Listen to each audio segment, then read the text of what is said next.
So kay mga sis, may client ako ngayon gusto magpa-bob cut or semi-bob cut or apple cut ang kanyang hairstyle. So tara, samahan niyo ako mga sis.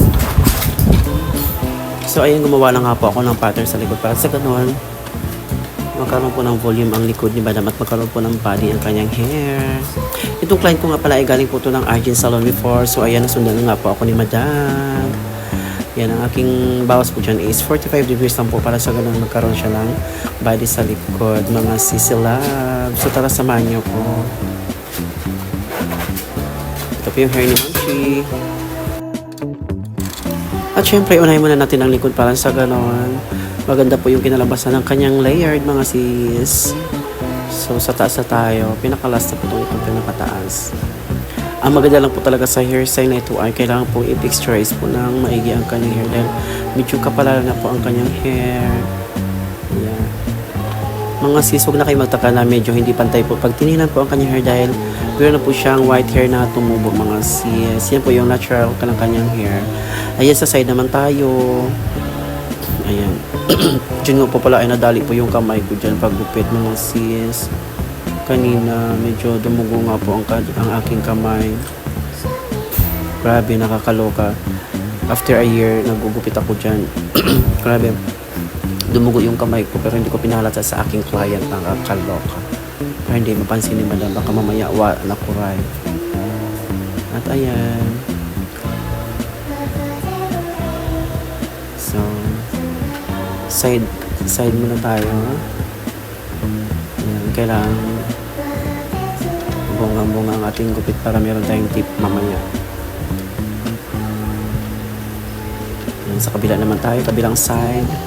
Parang dyan yata nadalay yung kamay ko.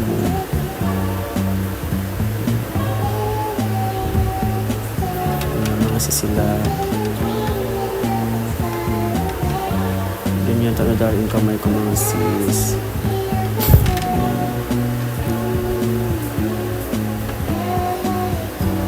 Grabe. Layer pa rin natin kahit para may body ko talaga ang kanyang hair. So sinabi ko kay Madam, after a weeks or after 3 days or kung kailan siya magkaroon ng time, magpa-color po siya sa akin. Pero look guys, ang aking kamay, nadali po talaga.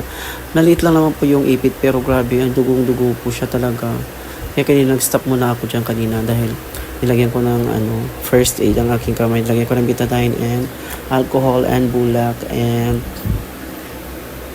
rubber band para sa ganun hindi siya yung dugo. Grabe. Dumugo po talaga yung kamay ko dyan mga sis. Ayan, ayaw pala ni Madam magpa-blower dahil hindi pa po daw siya talaga naliligo. So, ang ginawa ko dyan, best in suklay lang po talaga ako. Ayaw niya magpa-blower mga sis dahil hindi pa siya naliligo and medyo mahapdi po talaga yung kamay ko. Nakakaloka. Nakita niyo sis, meron na siyang bandage. Sabi nga, buhok ang gupitin, wag yung kamay. Kakaloka. Ayan. Tis, ganda ang bakla. Pero kahit naman nasugat yung kamay ko, hindi pa rin lang napahalata sa aking client.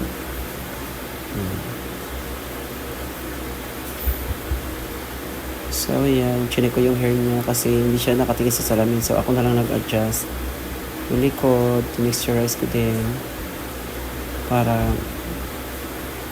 maganda po yung kanyang pagka-layered.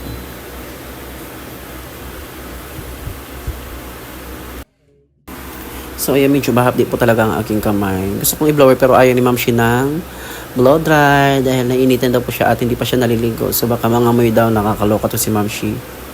Pero wala naman akong naamoy sa kanyang hair. Ayan, ang ginawa ko dyan is medyo binawasan ko pa yung likod dahil tumikwas po talaga ang kanyang nape area mga sisila.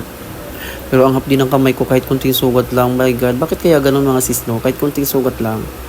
Matalas ka po kasi yung gunting. Nakakaloka naman nung nadali yung kamay ko. So yun lang, finish ko pa yung aking hairstyle tonight. Ang aking apple cat, bob cat, pussy cat. Ayan, patapos na po ang aking hairstyle. Thank you so much, ma'am, kasi pinuntahan mo pa ako dito sa Arden Salon. Sa gusto magpagupit, i-PM nyo lang ako mga sister na ganito kung gusto nyo. Ayan. Thank you so much and God bless you guys. Diyan po nagtatapos ang aking video. Thank you for watching. Ayan. Ito po yung final look ni Ma'am Shi. Humabol siya. Ayan. Diba?